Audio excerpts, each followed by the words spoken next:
Welcome to Sonic Movidas, a musical mix of recordings and interviews celebrating the diversity of Latinx music. In this video series, we'll explore how music has inspired our everyday lives, our movements, our movidas, and our dreams.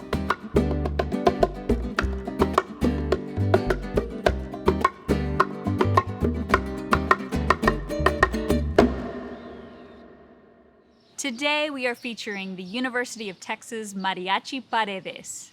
This ensemble was founded in 1977 by a group of graduate students honoring Dr. Americo Paredes, a seminal figure in the study of borderlands history, as well as a founder and first director of UT's Center for Mexican American Studies. The ensemble's purpose is to provide a social, cultural, and historically aware space for students, enriching their lives through the study and performance of Mexico's national music. Mariachi Paredes has been invited to perform at the largest mariachi festivals in the state. Today we have a backyard-sized version of them performing with their director, Monica FOGELQUIST. I present to you the University of Texas Mariachi Paredes.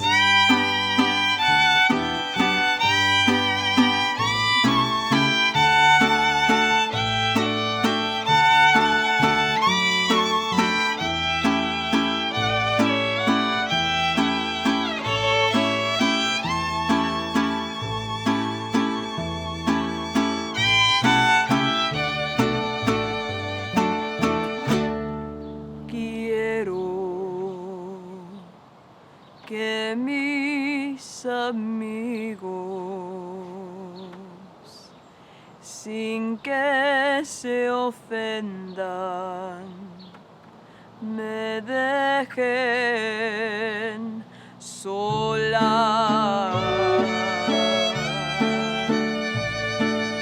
porque me da vergüenza llorar con ellos mi sufrimiento,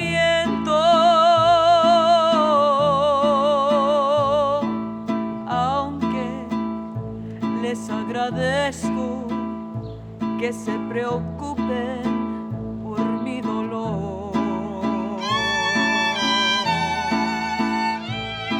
Pienso que es preferible sufrir a solas mi cruel tormento.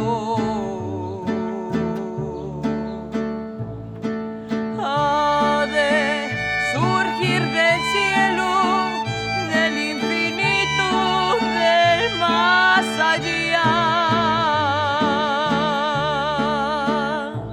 el bien que necesito, que me reanime, que me consuele.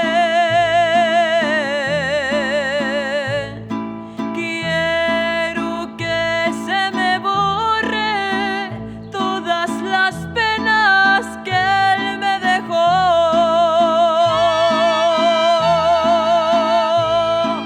Él a quien yo adoraba y sin embargo me abandonó.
started rehearsing today, I immediately started crying, and I went, oh no, this is going to be really hard for me to keep my makeup on before this interview. Yeah. Oh, it's so beautiful. And I was thinking too, like, yeah, when you're singing a song like that, that is just so much heartbreak, what are you thinking about when you're singing it? Like, are you putting yourself there? Do you go through that emotionally when you're singing it? Definitely. What I do is whenever I'm gonna learn a song, or I listen to mariachi regularly, like that's on my playlist all the time. So I pretend like I'm that girl, you know. I pretend like I'm the one that's going through that situation. I make up scenarios in my head, stuff like that, and from experiences in real life too. So it's just interpreting on stage, like pretending like I'm the only one in the room, pretending like I'm singing to myself or to that person. So that's what I really love about mariachi, is that I get to do that. Okay, can you tell us the name of the song that you sang today? So the song I sang is called "Sufriendo a Solas," and it was originally performed by Amalia Mendoza. She's a singer from way back then. She's always been an inspiration to me, and this song in particular I love because it's my favorite type of mariachi song. So it's a ranchera, and that's like what I love to sing. Like that's what I mainly sing. And yeah, I love those tragic heartbreak songs. I think they're the best ones to interpret on stage. Absolutely. So Yeah. cool. Okay, well, that was great. By the time I ended high school, I was like, I want to be a professional mariachi musician. So it went from being something that I didn't really care about or thinking that it was like my parents' thing to being my thing. So I ended up going to Whittier College, which is in Whittier, California, a suburb of Los Angeles, and playing with Mariachi Reina de Los Angeles, which is the foremost female mariachi in the world. Wow. And eventually I came to Texas. In 2013, I went to the University of Texas Pan American in Edinburgh, now UTRGV, Rio Grande Valley, and was offered a scholarship to play with Mariachi Aztlán, their campus mariachi. Okay. So I got my master's degree in 2017 in ethnomusicology, and I wrote my thesis on my experiences in Mariachi Reina. So I was able to kind of take a retrospective look at those experiences and analyze them sort of from a sociological standpoint through kind of a Chicana feminist lens.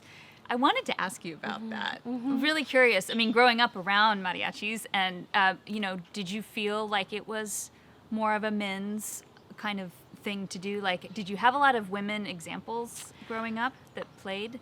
Oh, not too many, but I remember the first woman that I idolized was Rebecca Gonzalez, and she was the first woman to play in a full-time, obviously all-male mariachi. I mean, she's still so revered and respected in our community, and really a pioneering figure for women's involvement. I mean, without her, that door, I'm not saying that it never would have been open, but it may have remained closed for longer.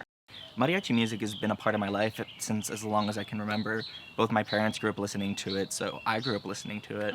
It wasn't offered in my area. I grew up north of Fort Worth, so there's not a ton of Mexican culture out there. Back home, the town I grew up for, like demographically, it's like 85% like Caucasian, like non-Latino, and so being away from like all my culture, like I would go to family Christmases and then I'd be like, wow, this is just very different from my day to day. And then coming here to UT, it's like when I'm with the mariachi, it's like that all the time. And, I can talk to these people and relate to them on these things, and I'm learning a lot of things too, like TV shows people watch as kids, these songs that people like just know, and like I'm like, oh, I mean, I really didn't grow up with that. Like I didn't sing Las Mañanitas, I sung Happy Birthday. Right. Just small things like that where it's like the kind of day-to-day things that are second nature to most people, I'm like learning as an adult. So it's definitely been a really good process, and I appreciate every step of it. Sometimes it's hard, sometimes it's fun, sometimes it can be a little frustrating, but all in all, I'm learning so much. That's beautiful. I think music really does that. It can really help us connect, like, especially with the past. It's Yeah. an amazing way. That's like right? my favorite thing about mariachi is that the songs don't change. Like they stay the same. There are these great recordings from like 1908 of some songs that we still play today. The melodies are the same, the lyrics are the same. Nothing will connect you straight to people from the past like that will. That's so Like, true. what do I have in common with like a Mexican farm worker from 1908? What do I have in common? Pretty much nothing, except for, you know, Las Abajeñas, El Cihualteco, these songs that we play that don't change. Yeah. And that's just so amazing. It is. And at the root of it, like the emotions too that Yeah. you're singing about, those are the same too. And Yeah. that's like a way to link you to these people from our past and go, Mhm. oh yeah, I feel the same thing that they were feeling Yeah, 100 exactly. years ago.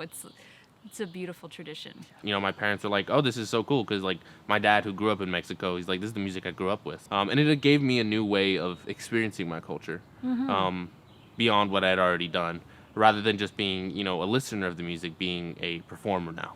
Yeah, it is seeing things from a different perspective, isn't it? And affecting people, because it's like, I keep saying, like when y'all started playing today, 30 seconds in, I was like crying because the music was just so powerful and the emotion was so heavy duty. Yeah, So to be a part of that and have that effect on people is a really amazing thing. definitely. My grandma, she lived with us for quite a bit, and that was like, I think one of the coolest things for her was to see her kids become mariachis, to embrace that culture so much, to play the music she heard as a child. And she's like, oh, I remember, you know, listening to Jose Alfredo Jimenez, like as a kid, and seeing you guys play his music. She would come to all our concerts, and it was some of the happiest moments I think I've had with her.